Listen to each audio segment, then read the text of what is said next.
అలాగే హనుమంతుడు ఇప్పుడు మనం చెప్పుకున్న కథ కృతయుగం నాటి కథ. ధ్వజదత్తుడు ఉపాఖ్యానం కృతయుగం నాటి కథ. పరాశర మహర్షి మైత్రేయుడికి చెప్పాడు ఇది. అంటే హనుమద్ ఉపాసన ఎప్పటి నుంచో ఉన్నది.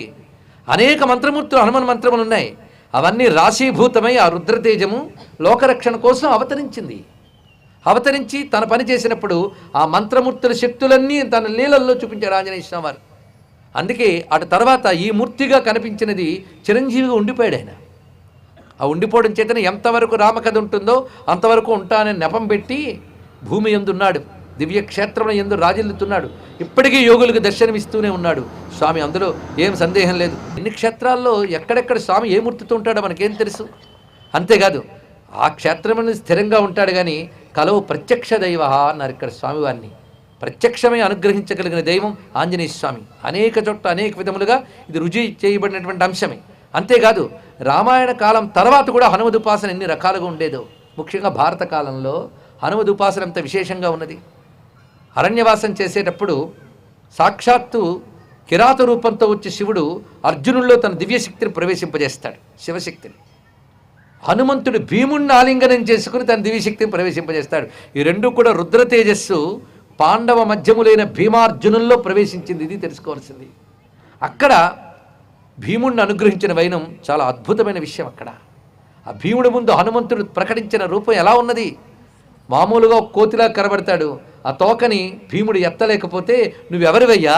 ముఖ్యంగా ఈ పర్వత ప్రాంతం హిమాలయ పర్వతములు, అందులో బదరీ మొదలైన తీర్థములన్నీ సిద్ధభూములు. అనేక మంది మహాత్ములు ప్రచ్ఛన్న రూపాలతో తిరుగుతుంటారు. అలా ప్రచ్ఛన్న రూపంలో ఉన్న ఎవడో మహాత్ముడు అయి ఉంటావు, నా అపచారాన్ని క్షమించి నీ స్వస్వరూపాన్ని చూపించు అనగానే హనుమంతుడు తన రూపాన్ని ప్రకటిస్తాడు. ప్రకటించిన తర్వాత ఆనందభరితుడైపోతాడు భీముడు. అప్పుడు కోరిక కోరతాడు, నాకు ఒక చిన్న ముచ్చటుందయ్యా, ఎప్పటి నుంచో రామాయణం వినడం మాకు అలవాటు. అంతేకాదు మానసికంగా వేదన కలిగితే రామాయణమే పెద్ద మందు. ఇది కూడా తెలుసుకోండి. మానసిక వేదనకు మందు ఏమిటయ్యా అంటే రామాయణం. అది వింటూ ఉంటే వేదన మర్చిపోవచ్చు అని కాదు, వేదన తీరిపోతుంది కూడా, అంత శక్తి ఉన్నది. అందుకే సీతమ్మ అంత దుఃఖంలో ఉన్నప్పుడు ఆవిడకి దొరికిన మందు ఏమిటంటే హనుమంతుడు అశోక వృక్షం నుంచి వినిపించిన రామకథే. ఆ ఔషధమే ఆవిడ్ని కాపాడింది. అందుకే రామకథ ఒక పెద్ద ఔషధం. అది మేము ఎప్పుడు వింటూ ఉంటాం.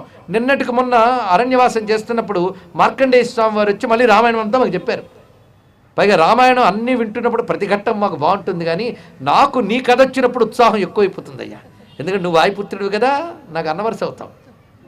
రెండు, ఈయన బలం బాగా భీముడికి, ఈయన బలదైవం. అందుకే బలవంతుడైన నాకు బలవంతుడవే, నువ్వే పెద్ద హీరోవి. అందుకు ఆనాటి యుగాల నాటి హనుమంతుడు ఎప్పుడైనా కనబడితే బాగుండు అనుకున్నాను. నా భాగ్యం పండి ఇవాళ కనబడ్డా నువ్వు. ఒక్క కోరిక నాకు ఉన్నదయ్యా స్వామి, సీతాన్వేషణకు బయలుదేరినప్పుడు నీ స్వరూపం ఎలా పెరిగింది అనేది మార్కండేయుడు వర్ణించి చూపిస్తూ ఉంటే నాకు చూడాలని కుతూహలం కలిగింది. అప్పుడు ఎలా పెరిగేవో ఇప్పుడు చూపిస్తావా అని అడిగేటండి. అంటే ఏనాడు త్రేతాయుగం నాడు కదా. అసలు యుగాలంటే ఏమిటో తెలుసా? కృతయుగం అంటే, త్రేతాయుగం అంటే, యుగాలంటే ఏమిటో లెక్చర్ ఇవ్వడం మొదలుపెట్టాడు ఆంజనేయ స్వామి. ఎందుకంటే భీముడు ఏది అడిగాడో ఆ మాట మరిపించేద్దామని ఆయన ఉద్దేశం. అప్పుడు ఆ రూపాన్ని చూపించాలని ఇష్టం లేదు ఆంజనేయ స్వామి వారు. అందుకే మాటల్లో పెట్టేశాడు. ఆయన చెప్పిందంతా విన్నాడు. నువ్వు ఉపన్యాసం ఇస్తుంటే భలే ఉందయ్యా, వినాలనిపిస్తుంది, చాలా సంతోషం, కానీ ఆ రూపం చూపిస్తావన్నా. వీడు ఇంకా అక్కడే నిలబడ్డాడే అనుకున్నట్టు ఆంజనేయ స్వామి వారు. సరే అని ఒక్కసారి తన రూపాన్ని పెంచాడు. ఆ పెంచితే భీముడు వణికిపోయేట ఆ రూపం చూసి, ఆ తేజస్సును చూసి, దుర్నిరీక్షమైన తేజస్సు చూసి మూర్ఛితుడైపోయాడు.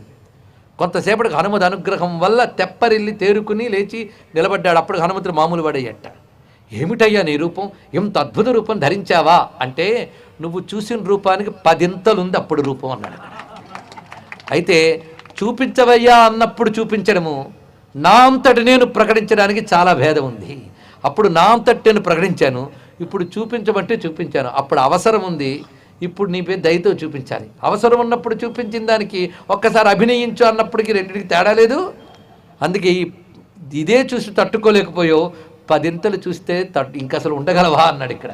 అందుకే భగవంతుడు ఉన్న రూపం చూపించట, మనం ఎలా చూడగలమో అలా కనబడతట. అది ఇక్కడ తెలుసుకోవాల్సింది. మన కళ్ళు తట్టుకోవద్దు ఈ స్వరూపం. పైగా గొప్ప అభయం ఇచ్చాడు. రుద్ర తేజస్సు పాశుపతాస్త్రం మొదలైన రూపముతో నీ సోదరుడికి సంక్రమించింది, నా రూపముతో నీకు రుద్ర తేజస్సు సంక్రమించింది. అందుకు నేను నిన్ను అనుగ్రహిస్తాను. మొత్తం పాండవుల విజయానికి హేతువైనటువంటి కృష్ణుడు ఎక్కడుంటాడో అక్కడ నేను ఉంటాను. కృష్ణుడు అర్జున రథాన్ని స్వీకరిస్తాడు గనక అర్జున రథంపై కపిధ్వజం మీద ఉంటానన్నాడు. అంటే కోతి జెండా ఒక గుర్తు కాదు, సాక్షాత్ హనుమత్తత్వం ఆవేశించింది. అందుకే భారత వర్ణన జరిగినప్పుడు ఎలా ఉంటుందంటే, భీష్మ ద్రోణాదులందరూ ఉంటే అర్జున్ రథం ముందుకు వస్తుందిట.